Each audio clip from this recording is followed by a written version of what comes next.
Hi, and welcome back. We are ready to start our next presentation from Andrej. But in the meantime, we got another question from Marcin, and the question is about recycling bio-based solution and government support in material collections. But I believe, correct me if I'm wrong, Andrej, that you are sort of answering about those questions within this presentation. Well, actually not. No, because this is a very specific question. Okay. Recycling bio-based solution. Well, if it's a non-degradable bio-based material, then of course it can be recycled. That's not a problem. Recycling biodegradable plastics is more difficult because they get easily chemically degraded. And then, of course, the material is not that good anymore. So in principle, of course, you could recycle and you can recycle, let's say PLA or other biodegradable plastics, but it is a little bit more difficult. And also, if you want to really keep material streams and polymer types separate, because that allows then high quality recycling, then of course you have a problem because these materials are used in relatively small quantities. So, for example, PLA has a relatively high value, so it would make sense to recycle, but then the streams are very small in terms of quantities. So unless you have really a very well-defined circle that you can maintain, let's say if you get, as a producer, you get something returned to you, then you can recycle it very efficiently and profitably. But otherwise, I mean, post-consumer and through the, let's say, waste management system, that's probably highly unlikely, I would say. Okay, great. I hope, Marcin, that answers your question. If you have or any one of you have any questions or comments, please use the chat. And right now, Andrej, please carry on with your presentation about the strategy and feasibility in the context of biocomposite packaging. Thank you very much, Greg. Okay, so I'm moving a little bit ahead.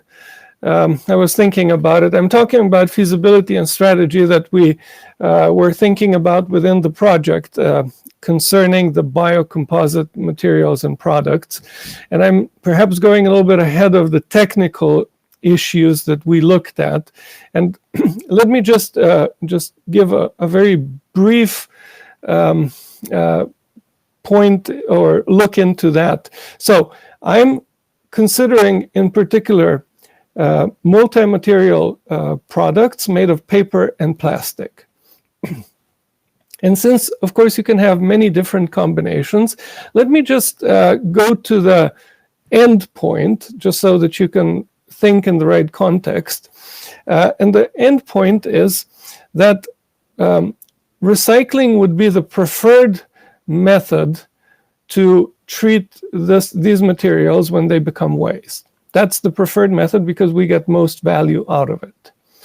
When we talk about paper and plastic together, most of the composite or product that we have will most likely be made of paper.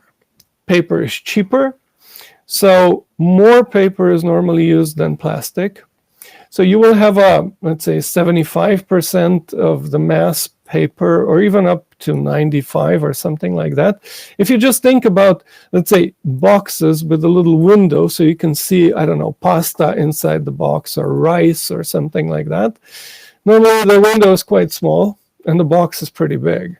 So you get the mass ratio. So paper recycling is the preferred way. Not plastic recycling, because paper in a mixture of plastic really is an obstacle for the recycling. So recyclers really don't like that. So we'll be talking mainly about paper recycling. So of course, for what kind of products would this make sense? That makes sense for dry products.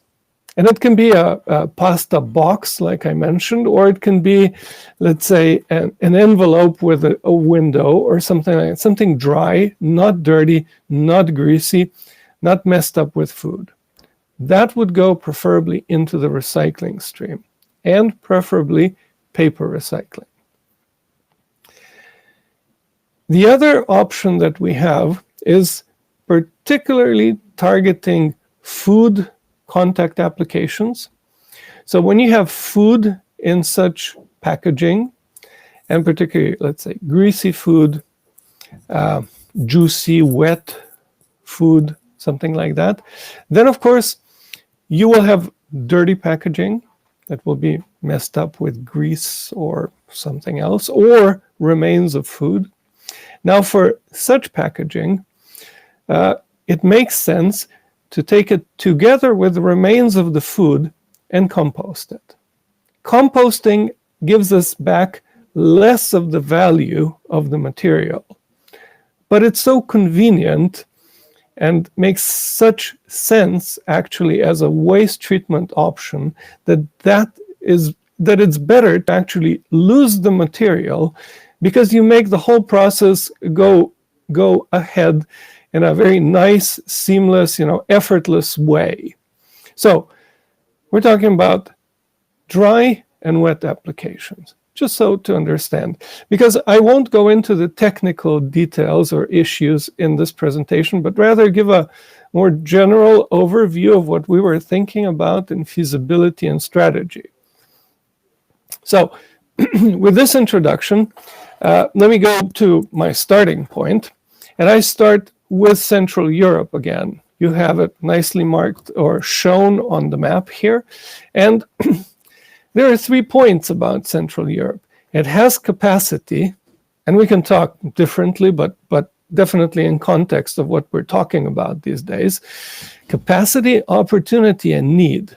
It has capacity because it produces a lot of material. It has manufacturing, it's got paper and plastics, either production or processing on a relatively large scale, technically very capable, manufacturing at a relatively large scale as well, very well integrated into value chains and so on. So it has a lot of capacity. So we're not talking about greenfield investments, new manufacturing, and so on.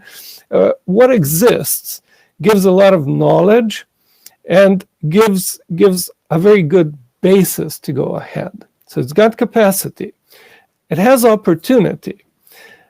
This is an opportunity going into a new niche, to develop it, to become leaders in it, to become serious players in it at a, let's say, European or even global level. And one thing that supports the opportunity as well is that these are very flexible, growing industries. Eastern or Central Europe has a lot of manufacturing, very active, and it can move ahead quickly, particularly when we're talking about, let's say, smaller companies.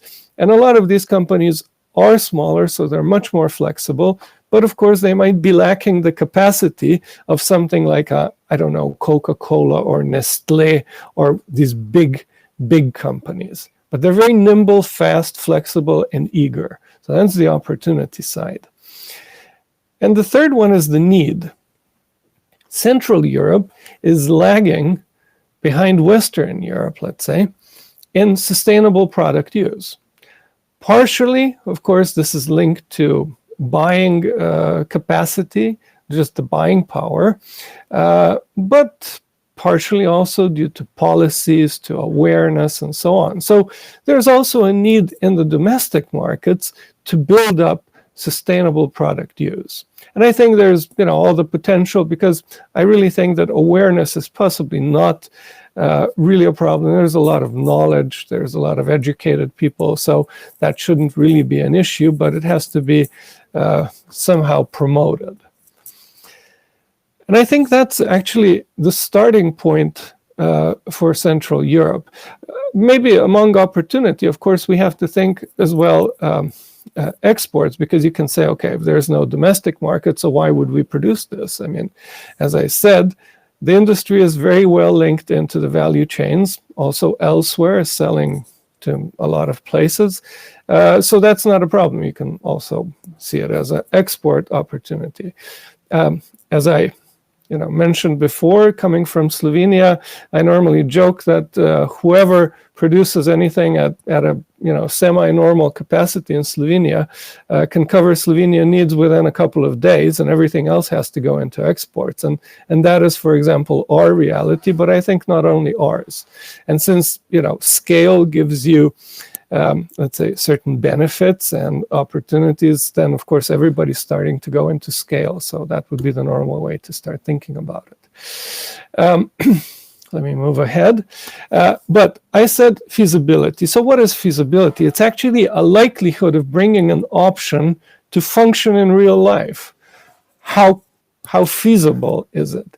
And in our case, option is the environmentally advantageous solution in paper, plastic, multi-material packaging, and other products. I have to read that, otherwise I can't say it fast enough. And what is real life? Well, real life for us and for our project is production and use of biocomposite multi-material products in Central Europe, but as I mentioned, can also be serving other markets.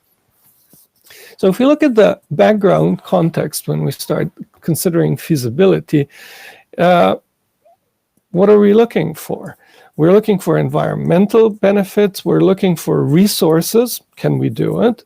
Economic conditions. Is there a use? Is there a market? Is there a demand for these products that we want to make?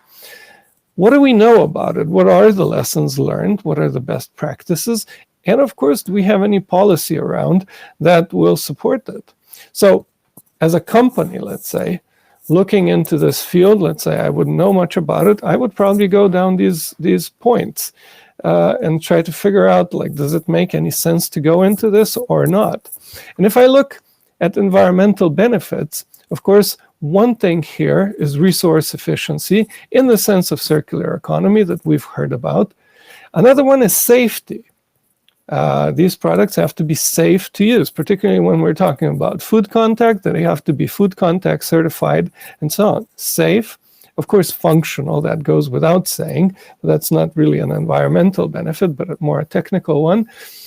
It should reduce environmental burdens, pollution, CO2 footprint, and so on, whatever we choose and whatever fits our product, really. And we can measure most of these things by LCA. LCA really, is like democracy. It's how is it? It's the best of all the bad solutions that we have.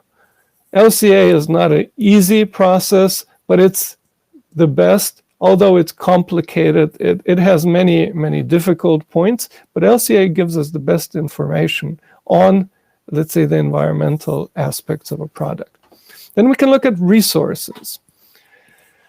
We have paper and plastic. There are a lot of paper mills in Central Europe. Plastic production is not in Central Europe because it goes in larger quantities. You would have polymer production maybe, but not plastic production for the main part. But a lot of plastic processing, converting, a lot of that, a lot of producers, a lot of technology, very up-to-date technology, extremely efficient. So we have a lot of technology that we can already use in place and a lot of knowledge how to use it. Production, logistics, trade, access to markets, all points in there. Know-how, either external or internal. HR on that point, can we find people with knowledge? And also, is there knowledge support externally? Is there an innovation system? I think these are all resources that you have to consider in your environment. Is there an innovation support system? What can you get from your Chamber of Commerce? What can you get from an association? What are the markets? What are the consumers? Do you have a market? Do you have a home market, local market? Do you have to look for exports? And so on. Of course, no market, why produce? What is the waste treatment capacity? I started by saying about two options that we really looked at, one going into recycling, one going into biological treatment, either composting or biogasification, but you have to have these facilities. If, for example, you want to produce biodegradable packaging, of course, the waste system has to be able to accept it and process it in the right way. People don't like to talk about these aspects. If you have a biodegradable bag and somebody pulls it out in the composting yard so it doesn't go into composting and goes into incineration, well, then there isn't a lot of sense to use biodegradable plastics. So you have to have the waste system adapted. So when going back and looking, is there an opportunity? It has to be there, because otherwise you're going to be on thin ice. You'll be promoting something very bio, blah, blah, blah, and sustainable and great and very good for the environment. And there's going to be a journalist that's going to go there to the composting place, and they're going to go, well, but I saw this go somewhere else. This goes on the landfill, for example. And then you're in trouble. How will you explain the benefits then? You won't. You can't, because it's not the way it should go. Economic conditions are also important. Economic capacity for investment. To make a transition, you need to invest, either in people, machinery, tests, so on. What is the purchasing power? Can anybody buy this thing? If it's more expensive, let's say, than a normal plastic bag, if you're making bags, or a normal whatever product. What is the structure of the industry? What do you have around you? Where are the links into the value chain? Are they local? Are they, again, international? Then public support for sustainability goals. This is very important. It links back, of course, to the customers, to the market, and the policy. Because ultimately, of course, public pressure will move policy. Policy will not move by itself. There has to be pressure. It's either here locally or maybe in Brussels or, I don't know, somewhere else. But there has to be public support. And that's very important. That's your market, that's your demand and policy. And of course, what is the economic situation? As I mentioned, with COVID, we're running a little bit in the negative right now because, of course, in good times, it's easy to grow, to do things, to innovate. But it's also fair to say that even in times of crisis, when you actually have a problem, then sometimes you have to move yourself. You can't be complacent and comfortable. So there's always an excuse not to do something, and there's always a good reason to do something. And maybe that's also a point. If we look at the use demand, so the market, it's important to have awareness. Normally, I would say that NGOs are the most important element of building awareness. They bring the more advanced, you can say also more radical ideas about sustainability and new products, new services, how things should be. And it's right. It's right that they do that. They promote it, they bring it into public discussion, and they really create awareness. So it's important to look at that aspect.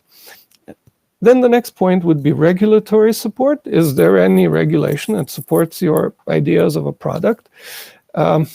If there is, that's great. If it's not, it's acceptable, but you'll have to, work without help. It can be done. Many people do it. Then what is the purchasing power? Can actually people afford it? Or would they afford it? And also, how many do you actually need to buy it? It really is a question. And of course, then, if not locally, exports. I think lessons learned are also an important aspect. You can learn a lot within projects, let's say like our project, but there are so many other projects. If you're active, if you have contacts, you can get on board projects in the areas that you're interested in. A lot of sustainability in their environment, technology, let's say competitiveness building and capacity building and so on. So in a project, you have the opportunity to explore something, to experience it firsthand, but not go full dive into the area.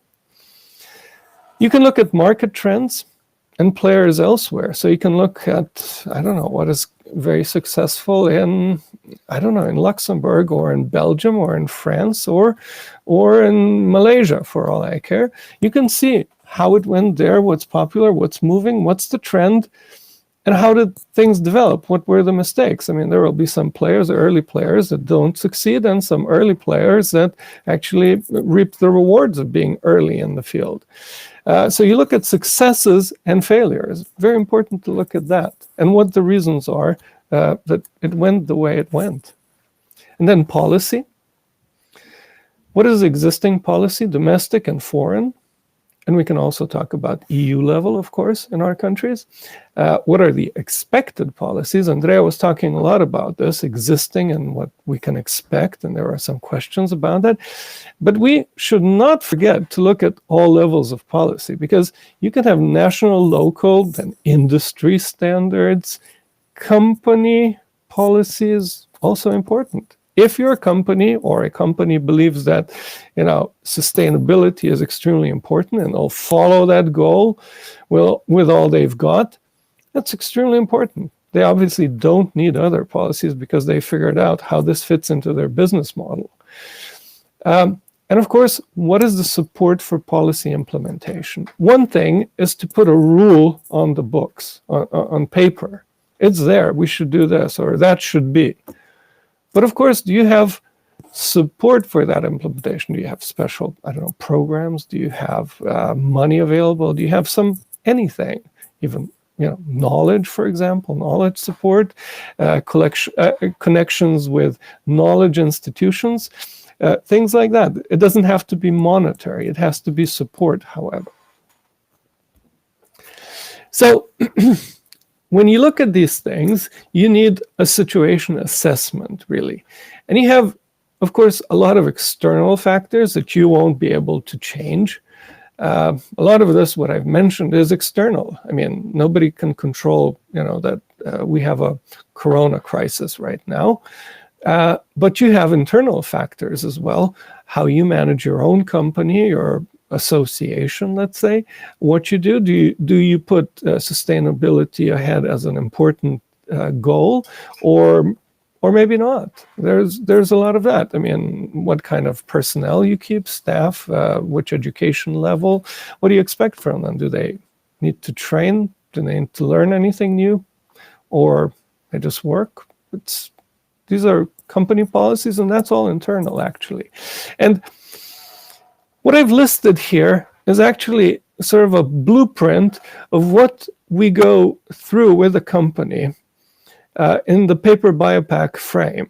That's actually how we developed our I would say, entrepreneurial discovery work that we will do within paper biopack.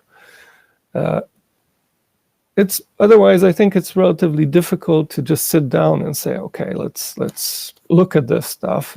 There's never time. There's never, enough of anything to do something like that. So I hope that we'll be able to help. Now, if we look at the strategy, how can you approach market? Well, you can follow demand, or a market. So you're looking at established competition, and you're trying to go in because somebody else has already tried it, and now you'd like to do it too. Well, very often, there are benefits from that, and great opportunities. You're safe, the risk is lower, but of course you already have competition, and they've already established possibly their name, their presence, their markets, chains, customers, and so on, and now you're trying to go in. You should. This is one approach. It's a safer approach, and normally the market, once it's growing, or it's still growing rapidly, will need new suppliers, new parts in the value chain. So that's a good way to go. You can be a market leader as well. You can create demand. You can create the market. You can make new niches. You will be the one forging ahead, and with any luck, you will be known as a synonym or a symbol of something new and great and environmental and sustainable that's appeared on the market. It's a difficult route. It's not easy. and it's quite risky. You'll be alone. You'll have all sorts of risks around you. But if you make it, you're going to be the hero. But to be very honest, I've spoken with a lot of companies, and when you ask them, I ask directly, do you want to be a market leader or not? And many companies, not bad companies, by far not bad companies, say no, we're not a market leader, and we don't wish to be because we don't have a capacity. This is not how we work. This is not our position in the value chain, stuff like that. They just will clearly define that, and they understand it. Whereas you have other companies, of course, who want to be market leaders, and they are market leaders, and they fight for it, and they're completely different companies, of course.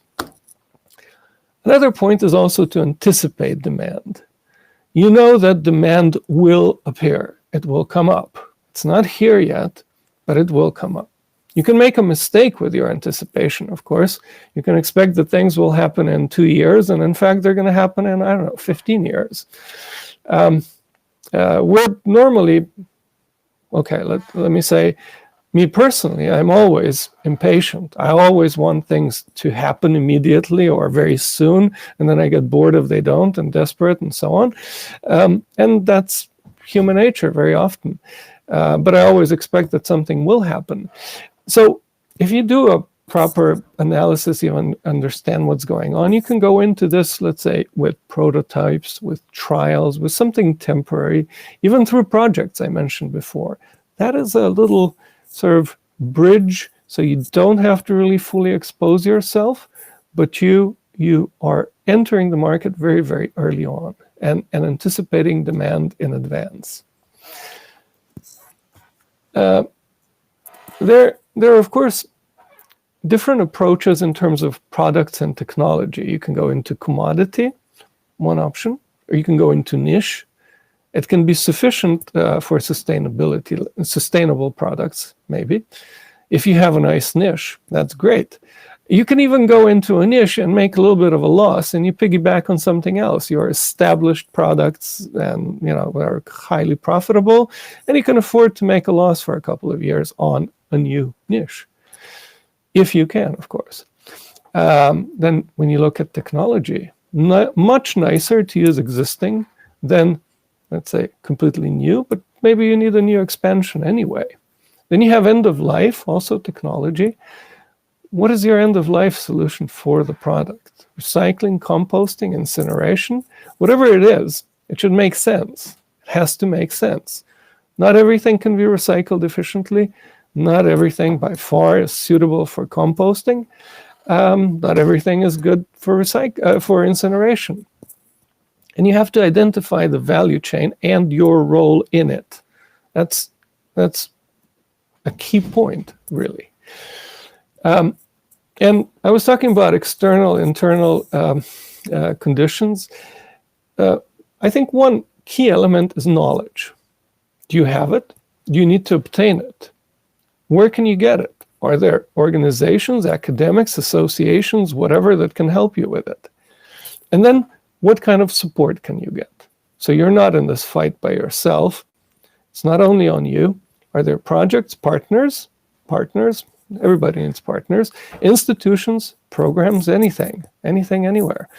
And this is also one part of the process that we'll guide through in the paper BioPack. This looks like advertising for paper BioPack. And to be very honest, it is.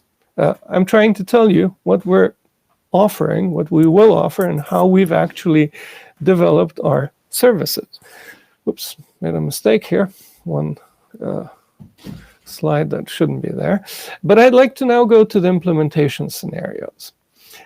Because these are all various elements. It'll be different in different companies, different countries, different products. Very difficult to define right from the start. But if you look at the implementation scenarios for biocomposites or sustainable packaging, you will effectively come to two scenarios. And one scenario is such that you develop through strong official innovation and sustainability policy, So this will be a very formal way, and let's say you will need legislation in this case. And the second scenario relies on soft non-policy measures. And let me elaborate a little bit on that, just to explain what I mean. So scenario one relies on policymakers at all levels, local, national, regional, European, to continue and deepen in very specific ways with specific measures the current support for innovation, circular economy, bioeconomy, and sustainable development goals. So we're effectively waiting for measures to come up that will support our products. There are several regulatory approaches. Something can be prohibited. Let's say, even multi-material packaging can be prohibited, or there can be direct interventions into markets. We can see also the new requirements coming up for recycling and so on. Then we can have, let's say, mandates for the composition, how much recycled material should be in, and so on. Then I mentioned also, for example, the end-of-life options, easy recycling or composting or other biotreatments. Something like that can be easily mandated, and we've discussed that. Andrej has discussed that. But the problem is you really don't have a lot of control over this. Of course, there needs to be public pressure, as I mentioned, to come to this change. And awareness, of course, is an issue to go this route. Policymakers need to have sufficient information to make changes. They have to be really lobbied, to be honest. They have to be pressured by the public, they have to be lobbied, and they have to have the proper, verifiable, and accurate information to base their decisions on. And we can see that whole process, let's say, at the EU level that we were discussing before. So there have to be also existing solutions that can realistically be applied. Not just an idea, we should do this, but we don't have a solution. It's like, well, then we can't do it because we need this product. So you're reliant on media, NGO, science, research, as well as industry to offer workable solutions. The regulatory approach is a long-term process. It's very hard to influence, and it's unpredictable. You might have a government change and, a project that's almost there, almost enter the parliament, goes back and disappears and doesn't get implemented, gets pushed back. That can easily happen. It happens all the time, really. And vice versa, something else that you didn't expect gets pushed through. Very difficult to control. You can observe it, you can see it happen, you can see what's going on. Let's say it's predictable once, let's say, you get a European directive and this will be harmonized. When it will become functional, at what dates, what is expected. That's really a nice situation because you can then know, but everybody knows. Of course, everybody has the same information. But on the positive, I would say that we have a very positive trend if we look at the EU and our countries as well, and actually a pretty good track record. Andrej, before talking, showed the typical sort of impatient environmentalist approach that I fully understand. So when I say good track record, I think Andrej was saying the track record is not good enough, and at least not fast enough. But still, I think overall, it's really not bad. And if we go to the second scenario, here we go relying on a voluntary change in the packaging value chain. And this is, of course, a different story. You can make changes at any place, actually, that's influential. You can have a company that puts something on the market and starts promoting it. You can have a group, let's say, decide, you can have retailers, let's say even large retailers can decide they want to be sustainable and they're not going to have, let's say, single-use packaging, and they'll make it possible to use something else. Or they'll implement, I don't know, biodegradable standards for their suppliers. They also have the market power to do that. Then, of course, another point is local government. They really don't put, national legislation out, but they can legislate, actually decide and make rules for something that's happening locally. It can be very local, but it has an influence, and they can decide. They have the power, and deciding at that level is much, much, much, much faster than, let's say, at the international or national level. So this can move relatively quickly. So you have companies, you can have NGOs as well that are influential in this. You can intervene at any point. Let's say one option also is semi-policy, is packaging fees. Packaging goes with the extended producer responsibility system. So of course there are fees imposed. And now you can change the fees. What is the fee for a biocomposite, for a biodegradable multi-material packaging? What is the fee? If the fee is favorable, you'll be pushing the market. If the fee is not favorable, of course, you'll be also pushing the market, but in a different direction. The point is, of course, that the fees should represent the costs later on in the process. That is actually the new requirement as well in the packaging treatment, because then, of course, you will be guiding the market into a more efficient direction. So putting something on the market that's impossible to recycle will be penalized. So we believe that biocomposites would be favored.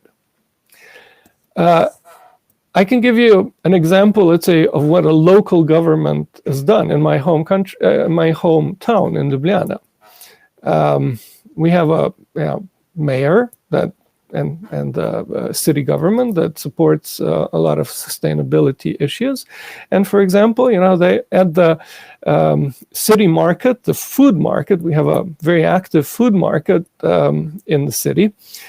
And they've just legislated that only biodegradable bags can be used there. And that's that. They've decided. And here's a person looking at the poster that says, I'm not eternal, but I'm less annoying, as in, like the bag is saying, because it's a biodegradable bag when this was introduced. So people could read about it, and they got them for free for a while. And now, of course, this is normal practice, but only compostable bags are used at the market. Same thing, let's say, in pharmacies that are city-owned, same thing.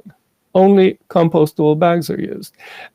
They can do that for events as well. They can set standards for events. They have rules, of course, what applies for an event, so they can approve it, and they can decide, well, it has to have this and this and this, and compostable, and they decide on what safety should be there. If you should have I don't know, the police or some security or something like that. So they can easily also say, well, you have to use compostable plates and cups, for example, and you have to have collection points for biodegradable waste and so on. So they can intervene very easily, very quickly too. That's one option. Specific measures to reach packaging change. There are actually a few. We have to provide accurate and objective arguments for the stakeholders. It's really important to work on that basis. We have to set proper alliances to make change possible, because nobody will make the change by themselves, or very few will, and many will fail, and that's energy lost. We have to solve technical issues. There are technical issues, and you'll hear more about that tomorrow, let's say in the pilot action descriptions. There can be all sorts of technical issues, and there are many of them, and they need to be solved. Then another point is certification. These products, let's say if something is compostable or something is food contact, and so on, they have to be certified. There is no way around that. It's an additional cost, can be subsidized if somebody would choose to do that and would ease the process, but we have to do it. And also you need serious communication with stakeholders, including policymakers, because ultimately they will have some decision somewhere.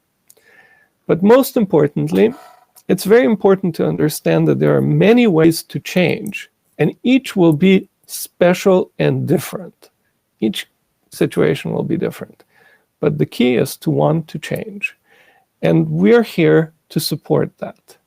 And with that, I'll finish, and thank you very much for your attention. Thank you very much, Andrej. So right now, we have some time for a couple of questions for your presentation. So feel free to put them up on our chat. In the meantime, we have no questions so far, but I have a little question or maybe a comment that I would like to make.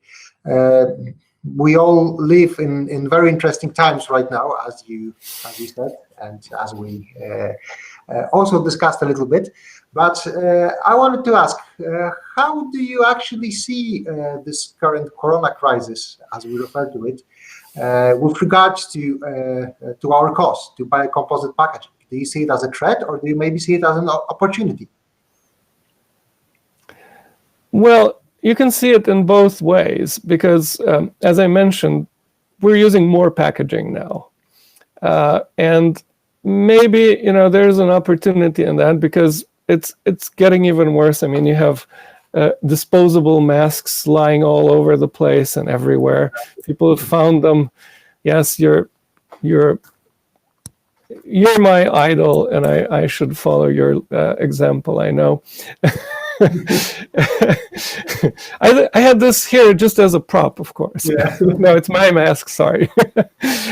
No, but you see, when people will see all this stuff lying around, even more so, I think that'll be another point, let's say, in support of more sustainable solutions, because we were on a good trend already to do something about it, to reduce it, to make it better, and so on. Now we've fallen back into this hole, and nobody likes that, really. You just clean your boots, they're not muddy, and then you step in mud again. You go like, oh no, you really don't want that. You want to avoid that. So I think it could be an incentive and motivation not to do this again and go ahead and change. I really think it will be that way. I mean, the way I've seen, responses to all this packaging and mask and everything use and waste in particular, that just went up, because all the indications show that, and if you look around as well, you see that. So okay. I think it's going to be that bad that it's going to be a motivation. Okay. I also see it this way. Great, thank you for this answer. I'm not seeing many questions here, so I suggest let's do like a 10 minutes break, and then we have a very interesting presentation from Angelika Van Ness about the future of the Interreg Central Europe program. So this project that we're doing, this like final conference of the project that we're doing. The project was founded by the Interreg Central Europe program, a program which we really like. And the program that still lives on and is, of course, very interesting and very useful. And we will have a very interesting presentation about how what is in store for the future of the Interreg Central Europe program. But let's do it in 10 minutes. So let's have a quick 10 minutes break, and we will be back on track in 1:40. Thank you. Okay, thank you, Greg.